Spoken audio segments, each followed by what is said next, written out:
information. It will be only one item on it. And can we bow our heads where we are? Just a minute.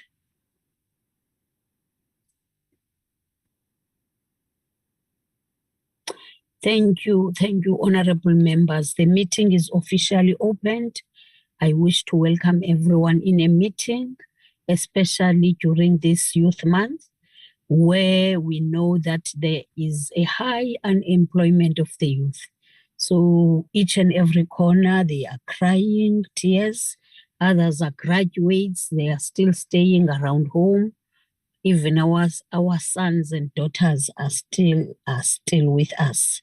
So we have to very, very tread carefully in means and in trying and counsel them, because these kids, sometimes they take their lives because of that. They can't tolerate this thing of going around and around in circles. But we know for a fact that the economy is not yet in a situation that we think will be able even to create the job opportunities. But we hope for a fact that it's going to happen sometime. I wish to say welcome, honorable members, and welcome officials in our meetings. And if the deputy mayor, and in fact, if the deputy minister have joined, I know for a fact that the minister has apologized, but she might join the meeting.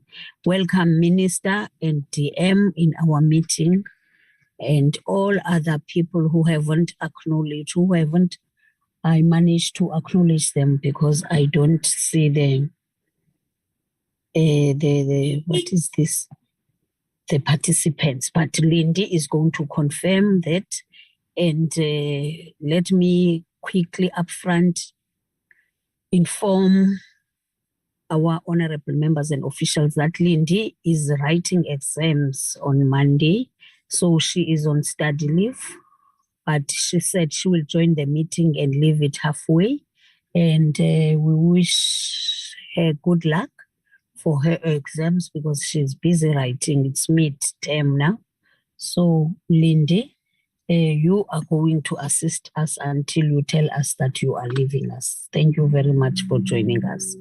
Can we then request you, Lindy, to flight the agenda and also assist us in the roll call?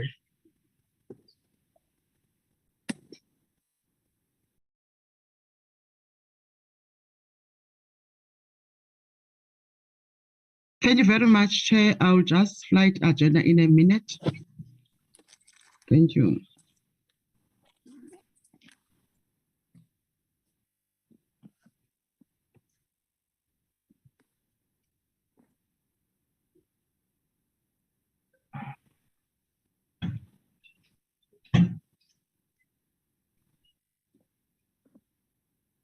Thank you very much, Chair. Members, can you see the agenda? Yes, Lindy, we're able to see it. Okay, Chair.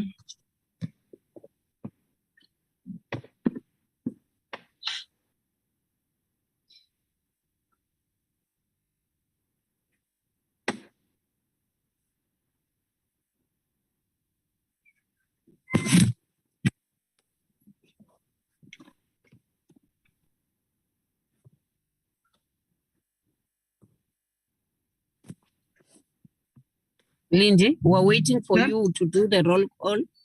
We can see Chair. the agenda. Okay. Yes. Thank you very much, Chairperson.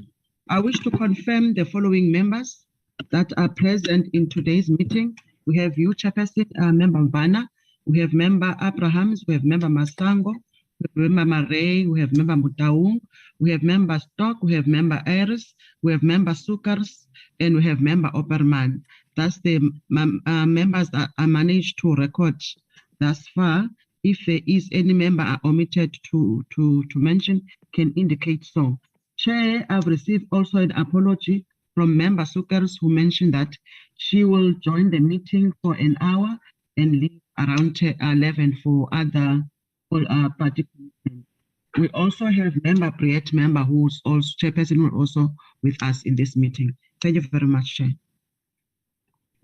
Thank you, Lindy, for confirming the presence of the people. Can we give over to the apologies? Lindy, assist us with the apologies. It's only one that you managed to get, the one of Honorable Sukers. Yes, Chair. Yes, Chair. The deputy minister, the minister and the deputy minister are with us, Chair. Oh, thank you very much, Lindy, for informing us about that. I've already acknowledged their presence. Yes, Chair. We are happy that they have managed to join. I know it's a busy time right now and people are having other projects and programs. So how I wish that we can fast track this one and also be able to go and check other things.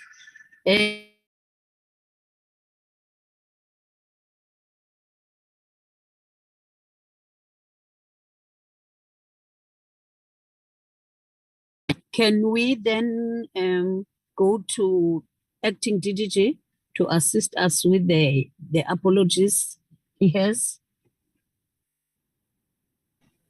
Thank you very much, Honorable Chair, and good morning to honorable members. I think from our side, we have full complement this morning. We have all the DDGs in the house, including our colleagues from SASSA, as well as the CEO of SASSA who's joined us. So from the department side, Honorable Chair, we're all good. Yeah, we're ready to rock and roll, as it were. Thank you, Chair. Okay. Thank you, Acting DDG. Can we then give the opportunity to the minister to just do the background or welcoming or whatever that she would like to give us? Over to you, Minister. Sorry, Chair, to interject. I think we just need to adopt the agenda and then we proceed to the minister. Oh, if I okay. can advise. Yes, Chair. Thank you. Okay. Can we get the hand that is adopting the agenda as it has proposed? Thank you, Lindy. Honorable Stock. Thank you very much, Chairperson. I move for the adoption of the agenda. Thank you. Thank you, Honorable Stock. And Honorable, who's seconding? I don't see any hand seconding. Can I second by myself? Which is not done.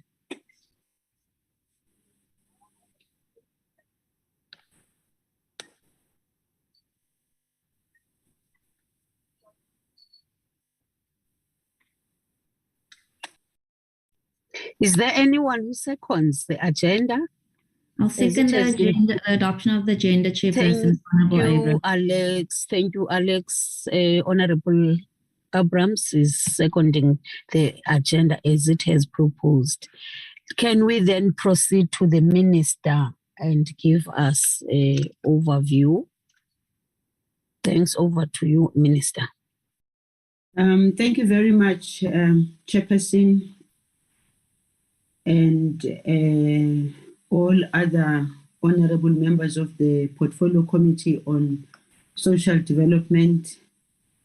Honorable Mvana, I hope you are warm where you are. It's very cold across the country.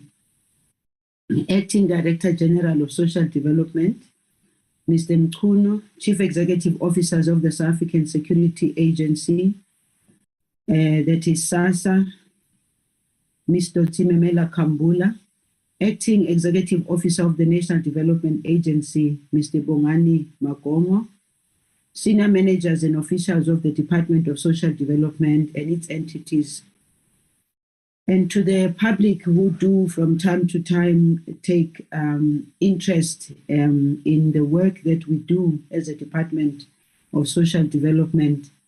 We are here to account to Parliament, to the Portfolio Committee in general, but also to account to the people that we serve. So it's always an honor for me, Chairperson, to be part of meetings of the Portfolio Committee. I do want to upfront indicate that I am here, but there will be an early departure. I will take an early departure because I have to travel to Bloemfontein to a funeral. I wish to thank you for inviting us to come to present the regulations on the payment of the Social Relief of Distress SRD grant.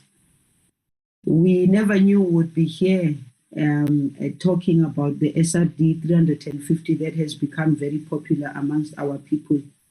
Inadequate as it might be, but it is something that has been very helpful to our people, and we hope that as a department, we will be able to continue occupying the space where decisions are made about it, to continuously motivate for support and assistance of our people who are suffering from poverty, unemployment, and inequality. These regulations, Chairperson and honorable members, that are applicable to the third iteration of the grant come amidst a difficult environment in the lives of our people, for our economy and its view of the lacking global conflict that is adversely impacting the very population that this grant is designed for. And Chairperson, when we talk about the conflict and the global situation that always has a negative impact on us and our economy, I always request and I always plead that we be all together when some of these things are explained to our people, so that there can be an appreciation and an understanding of the fact that what happens globally always has either a positive or a negative impact on us as South Africans, because we cannot isolate ourselves, Chairperson, from the global dynamics that happen from time to time. We suffered since 2008 with the financial crisis. We thought we were picking up at some point, but we were then attacked by COVID-19, and we are here now. And as a government and as a people, because I don't want to separate us from the people, because we are a government, because we were elected by the people, and we must respond to the needs of the people. And therefore, the request is always, we really need to also assist our communities to also appreciate those challenges. In our quest to improve these regulations that are being, we've had to deal with, Chairperson, that are applicable to the third iteration of the grant, come amidst the difficult environment which I've responded to. And in our quest to improve the implementation of this grant, as well as to protect the public resources that are allocated towards the successful implementation of this iteration of SRD grant, aspects of the regulations had to be strengthened to strengthen our fraud prevention system and deter those who are not the intended beneficiaries to access this grant. In other words, the regulations are intended to ensure that all of the 44 billion that is allocated for this grant goes to the intended beneficiaries. In so doing, we are partnering with a number of registered financial institutions for them to put their technologies to use to validate beneficiaries and their qualifications for the grant. And Chairperson, I am sure that when the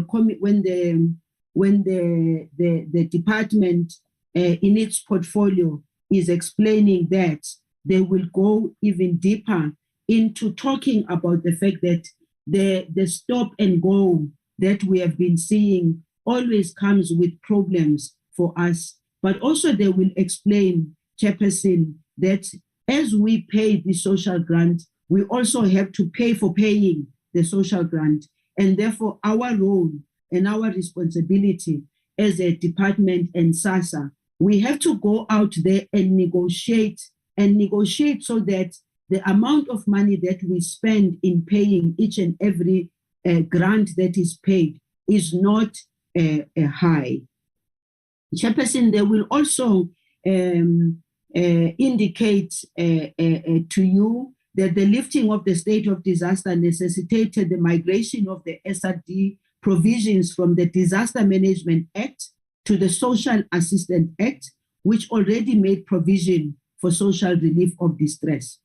The department, as they will explain, proclaimed the regulations on the 22nd of April, and the application portal on the SASSA website was opened at 12 a.m. on the 23rd of April.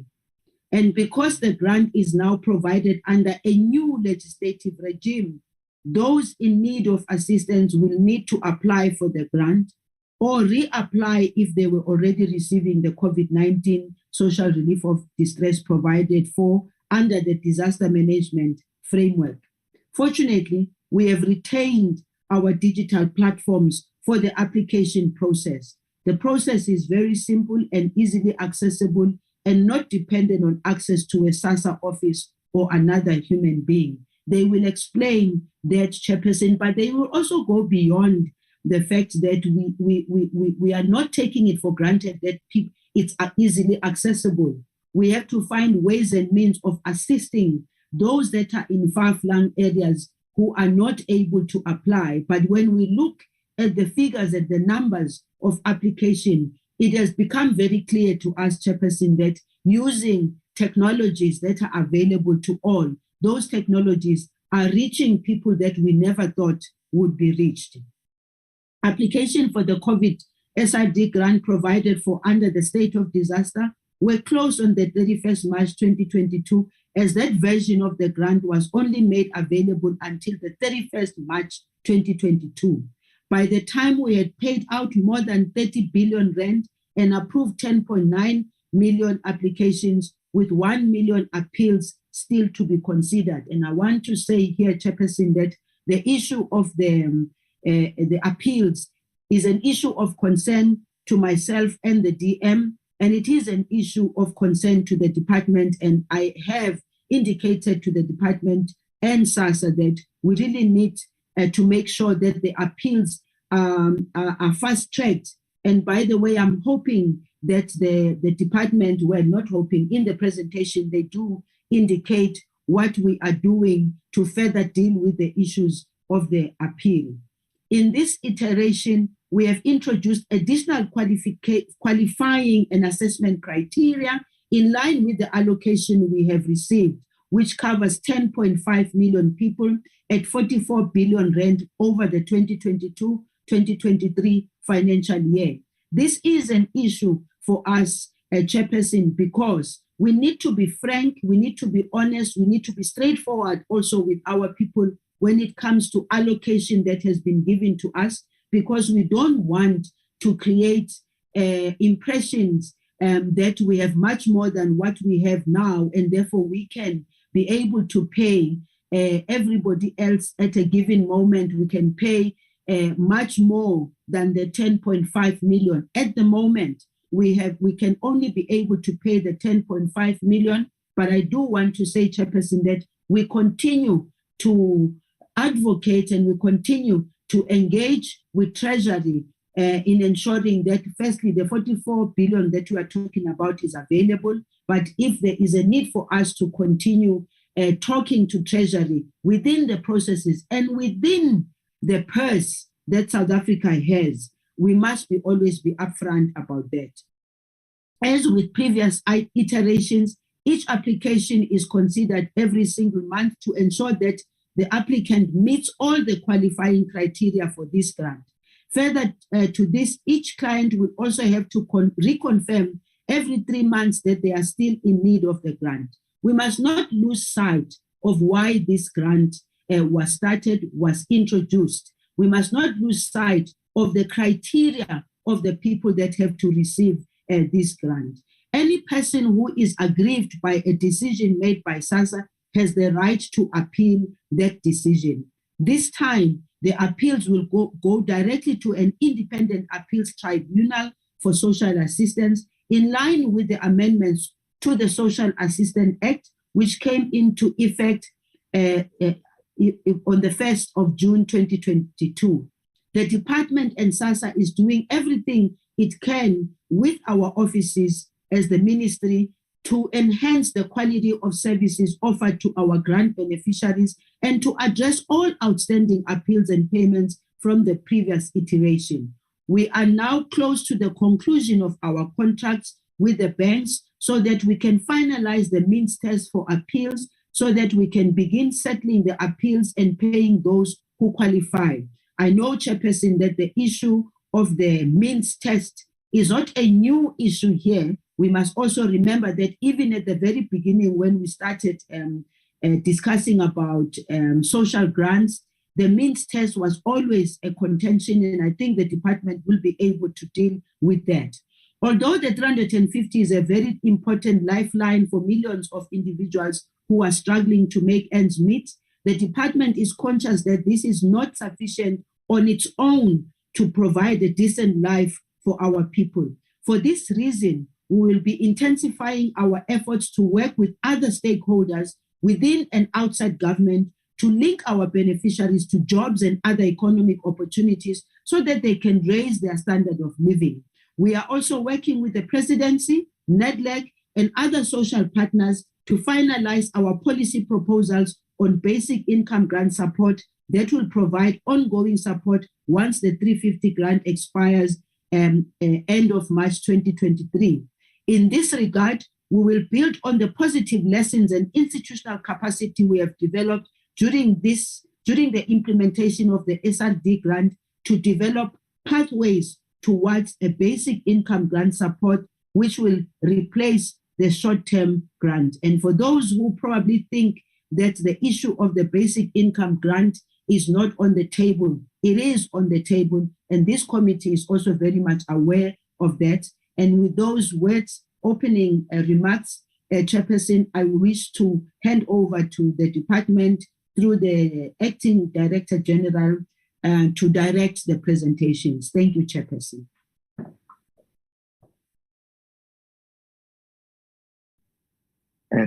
Thank you very much. Thank you very much, Minister. You will be excused when the time arrives. Otherwise, travel safe. Thank you very much. Over to you, Department. Thank you very much, Honorable Chair. And let me also greet honorable members once again this morning. And thank you, Honorable Minister and Honorable Deputy Minister. I think, Chair, if we could then put the, Brenton, if you could put the presentation on the screen, I think you're using Zama's computer. We will get straight into it. And I think the Minister has really provided a solid contextual analysis, which I think assists us. So we won't go through the slide and the contextual analysis. I would just say that what is very significant about the gazetting of the Social Assistance Act, as the Minister has indicated, including with the regulations, is the fact that it actually coincides quite nicely with the fact that we are currently in Child Protection Week, and we are going to end that on Sunday, where we are highlighting and promoting the work done by the department and its agencies working together with other stakeholders around the care and protection of children that we put forward. So I think I just wanted to highlight that it coincides nicely, particularly because it includes the extended child support grant, which is quite significant in the space that we are in. And then, of course, the Minister has highlighted the importance around the basic income grant. And I suppose the important question that many people are asking themselves is what is going to happen after March 2023? And we're working tirelessly, as the Minister indicated, to ensure that we work towards the policy around the basic income grant. We think that this is critical in the space that we're in, particularly as we have challenges with the economy creating jobs. So we have to find an interesting, very balancing act between the support we provide from a social perspective, as well as the economy creating jobs. And of course, we will want more people to be working and to be earning a much better income than the 350 grants. Honorable Chair, let me go to the next slide. And I think what I would suggest is actually let me bring Brenda in at this point in time. Brenda, let's skip the contextual analysis. Let's go straight into slide number 4. Brenda, can you continue from here? And then immediately after that, Brenton will come in and then we'll come and close. If you could go one slide back. There we go. Please go ahead, Brenda. Oh, just to indicate, we just added this slide, and I must apologize, honorable members, that this slide was not part of your, slide 4, was not part of your presentation, but we thought it was important that we just highlight that in the current financial year, there has been a number of increases on all grants, and we just thought that we put this for your attention, and we'll briefly speak to it. And I must once again apologize. This is the only slide that is not in your complete presentation, Honorable Chair and Honorable Members. Brenda, please put the presentation on presentation mode. There we are.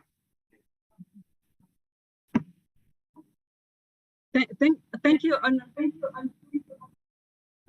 Honorable Chairperson, Honorable Members, Minister and DM, and colleagues.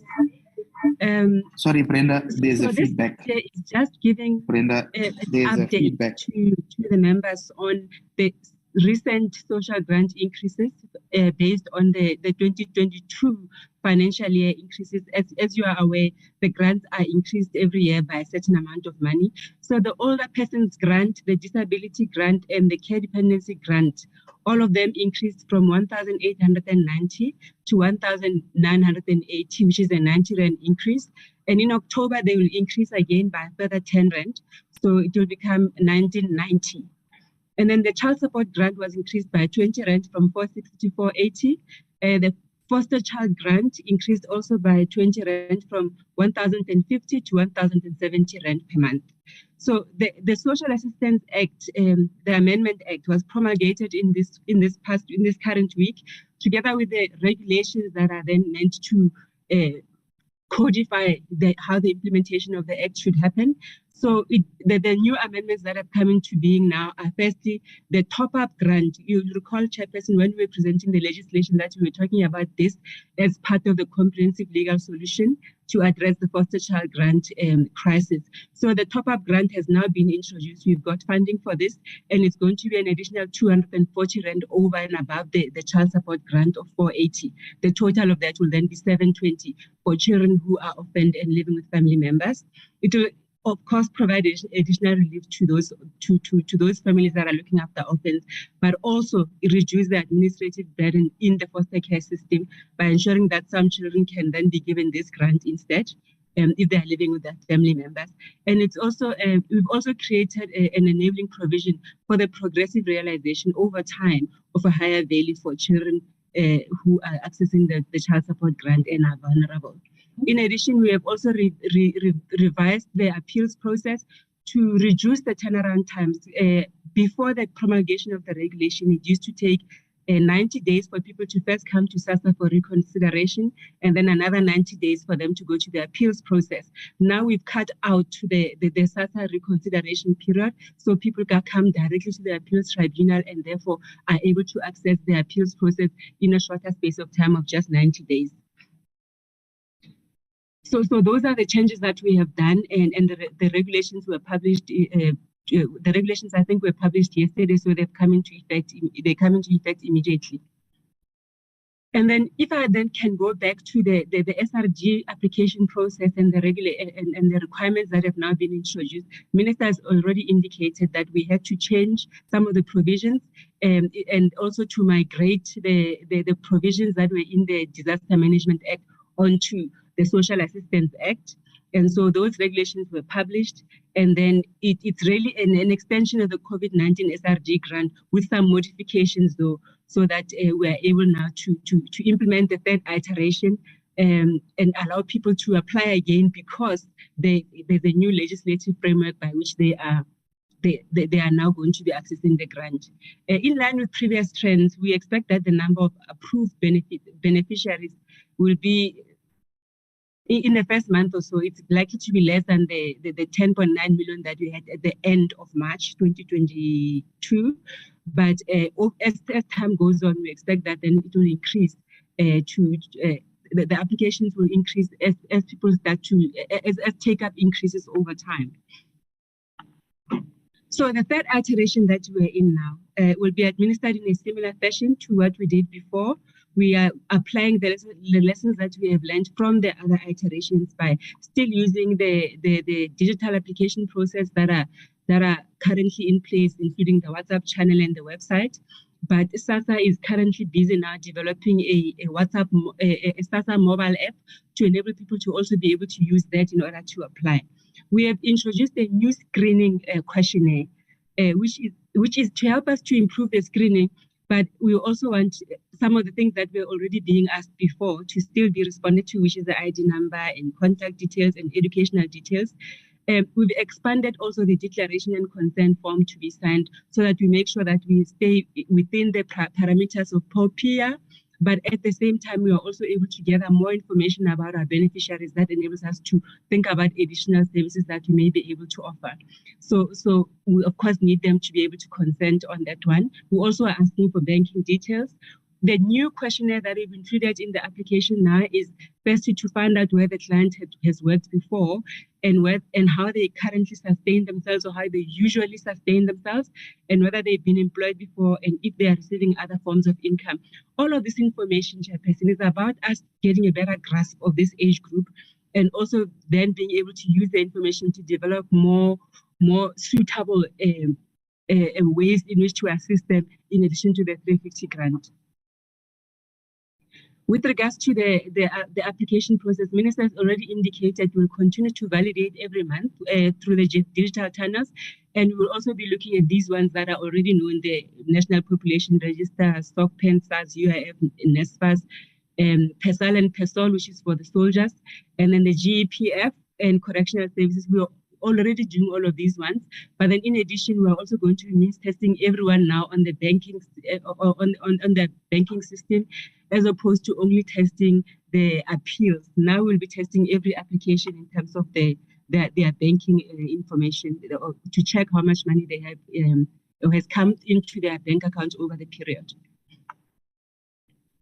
So I've already said previously we were just testing only people who have appealed. If SASSA has rejected their application, we're only testing them for income. But now we have introduced in the regulations a new definition for income, or which we call insufficient means in the regulations. And in this one, we will be looking at all forms of income, including support from family members. There is an implementation risk, Chairperson, that we are facing in that it has not been done at a large scale before, and we are still towards finalizing the agreements with the bank so that we can begin to implement it. So in a way, this is part of the reason why we have not been able to pay yet, but we are working as fast as we can that we can begin to pay during this month. And the threshold for the previous iteration was we were just looking at people who were unemployed primarily, and we were using the databases that I've referred to before in order to check. And then we were also looking at using the food poverty line as a threshold in order to decide for people who were appealing. But in the new iteration, we have changed this now. We will be testing everyone against the predetermined threshold. We've already indicated, given that we basically had to look at an alternative income threshold of 350 rand, which is equivalent to the value, in order to try to come within the 10.5 million target that we have in terms of the budget that has been allocated. We understand, though, that this may have a negative impact if we are using the new test in banks, because we might actually find that we improve the exclusion error such that more people come in than when we're only relying on the databases, because some of the databases had some issues with them such that people would the updates of those were not as frequent as for them to be up to date. The result was that we had some exclusion errors there, which are likely to now be dealt with. We might find that in fact we have more applications, but we are still going to be assessing that and coming back to review if this is necessary or not. The key thing, though, is for us to be able to implement this at scale, which will then enable us going forward to be able to improve on the administration of the social grants, not only for the 350 grant, but to draw lessons from this using banks as a means testing platform to check whether we can use the same system for other means testers. And if that is the case, it's likely that some of the other databases that we are checking might not become necessary because the banking database might be more accurate and up to date, and therefore allow us to really improve the inclusion and exclusion errors that we have been experiencing currently. So in the regulations now, we've also added a new provision which requires every client to to confirm after every 3 months whether or not they still require the grant. I'm saying it's new because of the 350 grant, but it was always there in terms of the previous regulations that we had for social relief of distress generally. We were always asking people to come and confirm after 3 months if they required, they continue to require the social relief. This is also to enable us in this current iteration for us to be able to keep track of the client status, which may have what you may have missed through only the data checks. It also helps us to be able to have more active engagement with our clients and make sure that those who have gotten jobs in the interim then do not continue to claim the grant, and then when the job changes, then they can access the grant again. The process, though, defaults to not requiring the grant. So if a person does not indicate, then the system will treat them as not requiring the grant. Of course, this is not very popular, and others have asked that we remove it. But this is another one that we're just now going to be implementing and seeing what the numbers look like, and then we'll review as experience. If experience requires that, we should review some of these provisions. A new condition has also been added, requiring that clients should not unreasonably refuse to accept employment or educational opportunities. Taking note of the fact that we are also entering into MOUs with different institutions for them to enable us to link some of these beneficiaries to job opportunities. We want to be able to say anyone who has been identified to access the job must then not unreasonably refuse that job, so that they can then come off the grant system and access the job opportunity instead. The dates are there. We published on the 22nd and opened the applications on the 23rd. And the allocation required us really to introduce more stricter criteria because of the size and that we needed to keep the amount to 44 billion, which is the allocation that we've got. So what we have done in this regard is that we introduced that means test of the proxy income test, which is based on looking at banking information.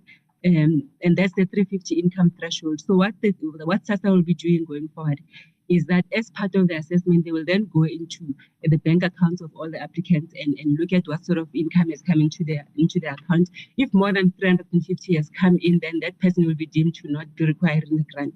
This is a very important provision that we were not doing before. We've also strengthened the screening questions, of course, so that we can improve our profiling and understanding of these applicants that are coming onto the new iteration. So once we've validated all the grants then against the databases, then we will do the means testing. This is sort of repeating the same point. Apologies, Chairperson, around that. But the key thing is we can only do this through banks, and the banks, of course, need to check against people's ID numbers whether or not the person has a bank account, and then we'll check through all of the banks. So people who have multiple bank accounts will be able to look through all of their different bank accounts in order to indicate whether or not they have an inflow into their accounts during the month under consideration. So this is one of the things that has taken time. We had to firstly get concurrence from the minister. After the allocation was done, we had to go back to contracts because there's been this stop-go process with the grant. It started, we contracted for a short period of time, and then the contract expired, and then SASSA had to go back and recontract again. We found ourselves in a situation where the timing of the implementation of the grant, we still had to go and renegotiate with the banks and also get concurrence again from the Minister of Finance. And the concurrence, by the time it came, it was already due for us to start doing the means testing and receiving the applications. So that has really been the primary reason for some of the delays. But we have now been engaging with the banks. And the first port of call in terms of the means testing now is to first deal with the applications that were from the last iteration, the second one from August onwards, so that we can finalize those appeals first, and then we'll start with the new ones. The means testing then will begin. Okay, I've already said starting with the appeals. And then after that, we are hoping that we can then start with the assessment for the applications we came from April onwards for the new iteration. And then we will then be able to hopefully pay those ones from mid-June onwards, which is when we expect to be done with some of the assessments then for the applications. So I will not repeat a lot of the stuff is already been said in terms of the time it took and so on. I will not go into this detail. I'll treat it as read. But the most important thing is to say that so we are going to start paying first from the April and May payments, and then after that we will then pay for June. So we are hoping that really come mid-June we can pay all of these applications. The reconsiderations one we are going to start from the 7th of June onwards. So the budget minister has already stated 44 billion. By the end of March 2022, we had already approved 10.9 million people.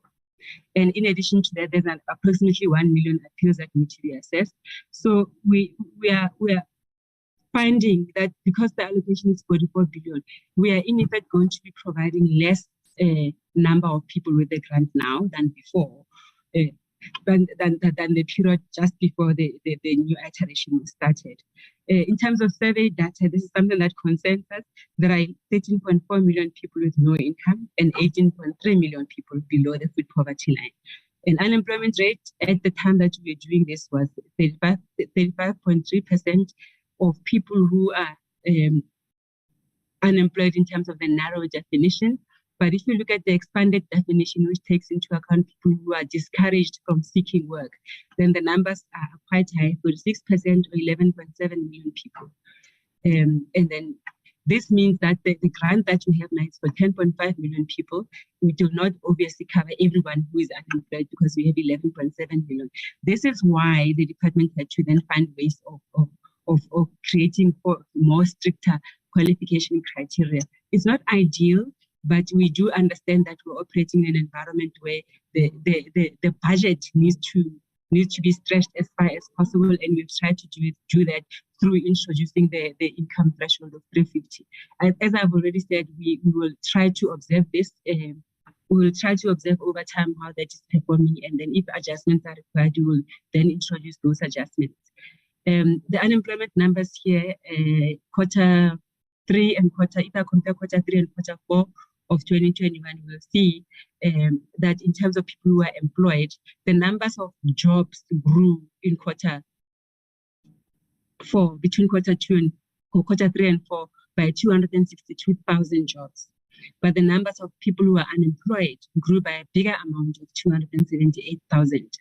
Of course, the latest stat that were published now seem to reflect a slight improvement in unemployment numbers, but still the numbers are quite high and really concerning, which means that it's important then for government to continue to find ways of ensuring that we are providing some form of relief for people.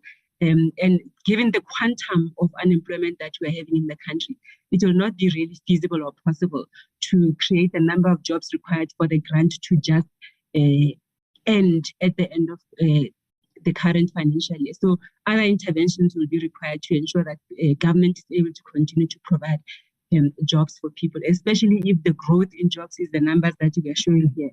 It does not seem like we're going to be very quickly able to create the number of jobs that we need to be able to do away with the grant. At this point, I'd like to hand over to my colleague, Brenton Van Frede, to take over some of the rest of this stuff. Good morning, Honorable Chairperson, members, Minister, Deputy Minister, DG, CEOs, and colleagues from the department and the agencies. I'm going to take us through the rest of the presentation, just to give a sense of the current uptake and distribution of the COVID, the third iteration of the COVID-19 social leave of distress. Up to the end of May, up to the 17th of May, we got about 10.2 million applications. That has increased to about 10.6 by the end of May. Just to give you a sense of the demographics, the largest portion of the applicants were female, 58% were female and 42% were male. And then also just to give you a sense of the age breakdown as well, similar to previous iterations of this grant, the bulk of the applicants are youth under the age of 35. So about 60% of the applicants are between the ages of 18 and 35. In terms of schooling, similar to the previous grant, we find that most of the applicants have at least primary school or higher, but as in the previous round, we do have a very worrying concern that about 500,000 of the applicants don't have tertiary education, but is unable to find employment. So about 5% of the applicants, just over 500,000 applicants, do have tertiary, some form of tertiary qualification. In terms of unemployment, a very large portion of our applicants have indicated that they've never worked, about 53% of the applicants, that's over 5 million people. And then we also give a breakdown there per province in terms of the sort of levels of work experience ranging from less than 3 months to 3 years, 3 to 5 years and longer than that. Then there was another question that the committee asked us in terms of SAPO and the challenges that we are experiencing with SAPO. So the first thing I think that we need to point out that all our grant beneficiaries are paid into a bank account. So in terms of payment and securing funds, every grant beneficiary has their money paid into a bank account, and that money is secure. So the big challenge then comes in with access to the money in that bank account. Now, 95% of our clients use the national payment system or access their money directly from the national payment system. And that's a network of ATMs, merchants, point of sales, and banks across the country. So for the vast majority of our clients, that system, that they're not necessarily affected by the current challenge around SAPO, that which is sort of limited to the 4% of our clients that use SAPO branches and 1% of our clients that use cash pay points. And it is this latter 5% that we are a bit concerned about and may be compromised by service level challenges that we have with our service delivery partner. Similarly, with the 350 grant, in the first iteration of the grant, we relied quite heavily on SAPO delivering that grant. There was about 4 million beneficiaries that we relied on to provide payments. They have cleared most of that, and in the second and third iteration of this grant, so the second iteration that was August to March, and the new iteration that we're currently implementing, they have relied more on the digital systems and enabling beneficiaries to access their grants through merchants, and we'll be continuing with this in the third iteration as well. So essentially, they've expanded their networks from a few post branches that they have to the thousands of merchants that are across the country. Okay, so just re-emphasizing that the particular point that the contract with SAPO, we are having some challenges with at the moment, but again, the vast majority, 95% plus our clients are not necessarily at risk. There are a small portion of our clients, especially those in rural areas, that may be at risk if SAPO is not able to deliver the services we contracted them to do. Also, what we have been trying to do in the last month, and we've been on a very active drive because a lot of people who do use the cash pay points often they often don't get their PINs because they don't necessarily have to use it when they withdraw money. So we have been embarking on a PIN reset so that at least everybody will have their money in a bank account and they will be able to have PIN or not know what the PIN is so that they can access that money through other channels. We also have a continuous education drive to encourage beneficiaries to use alternative channels where those are available. And in extreme situations that we experienced like last month where certain pay points were not activated due to challenges with our service provider, SASSA partnered with DSD and Carter to transport beneficiaries to access points where they could then access the money. Just in terms of the current challenges that we are experiencing with our service portal, we obviously have a big concern around and I think they have presented to their own portfolio committee as well around the liquidity challenges. This does pose a question to us in terms of them being a going concern, but also, it creates regular challenges with us, with the service they provide to us, and they often run out of cash and not able to service our clients. And there's a bunch of issues around them that we are in constant negotiations with them around trying to improve those service level agreements. So because we are bound to SAPO as well, we do have to issue penalties when they don't deliver according to the contract. So every month where they fail to make payments, they're late with payments, etc., we do then issue penalties on SAPO. But again, normally the penalties is meant to be sort of not an incentive, but a disincentive to your service provider not to deliver according to the contract. But we are also concerned that these penalties may actually then be worsening their liquidity situation because we're further reducing the funding and so forth. So we do this does pose a significant risk, but again to a small amount of beneficiaries, so to a bigger pool of beneficiaries. So then, just in conclusion, Chairperson, we recommend the portfolio to commit to note the revised regulatory framework for the COVID-19 SRT grant that my colleague Brenda has presented, the impact that this grant has had, and the need for us to try and get more certainty with this grant. And I think both Mr. and Brenda has to the SAPO manner in which we implemented this grant. It was for 3 months, then it was for 3 months again, then it was for 6 months, then it stopped, then we implemented 5 months every year. Every time we implement it, we have to almost, in a sense, reset up the systems, reprocure systems, and it would be a lot easier if we knew the grant was there for a permanent period or at least a 3-year period, so that we could just issue one tender for various systems that we need for a long period of time and not have to repeat the same procurement process over and over again, which causes interruptions in service delivery. Because as we appreciate, supply chain matters are really complicated. And then lastly, as well as we explain the potential budget challenges that we may experience, and consequent need for us to tighten our qualifying criteria. Leave it at that for now. No, thanks, Chair. I think that brings us to the end of our presentation. I don't know whether the CEO would like to say anything or whether she would like to come in when we respond to questions.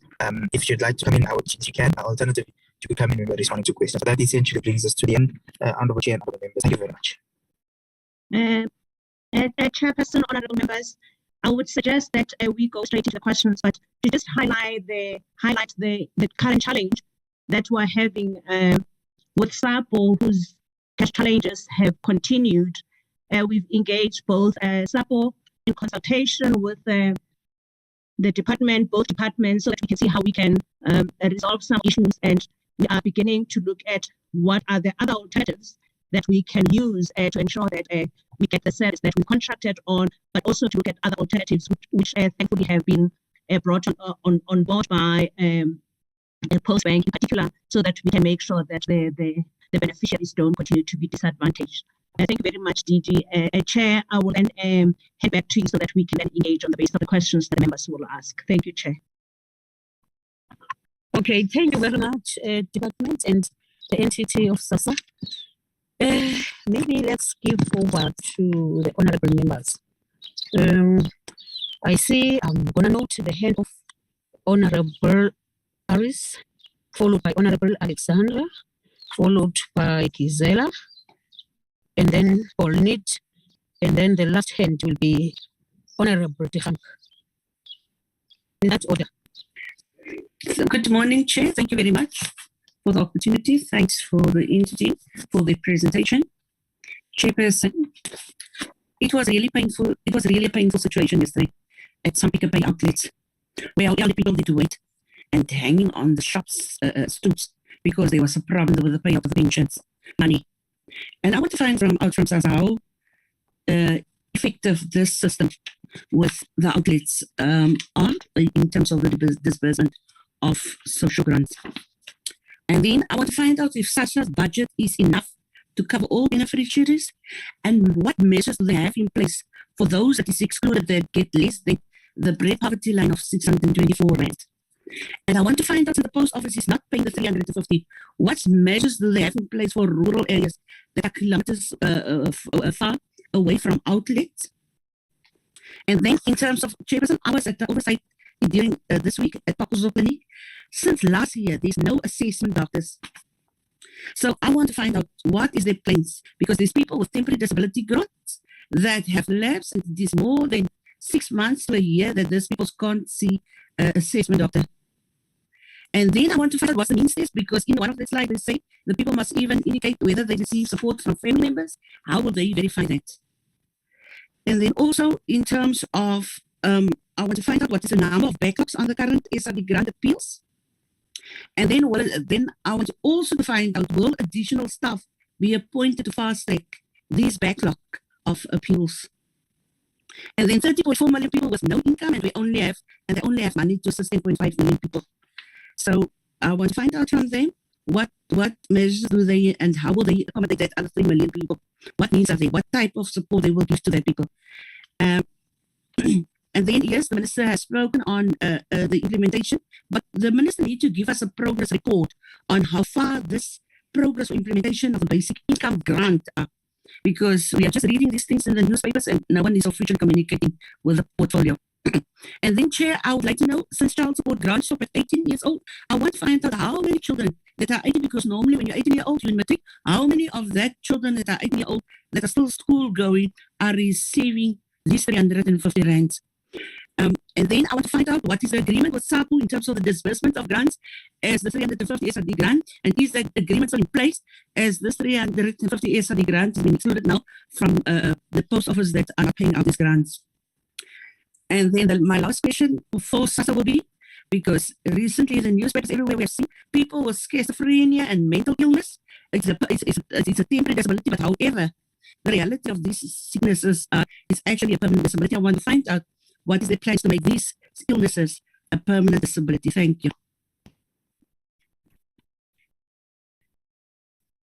Thank you, Oris. The next one.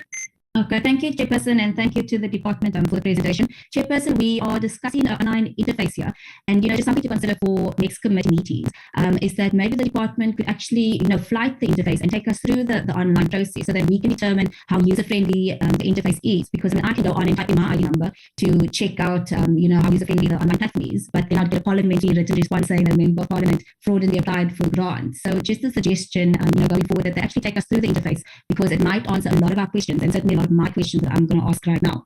So, Chairperson, the Minister and the Department acknowledge that there's going to be a vulnerable group of people that don't have access to smartphones, internet, etc.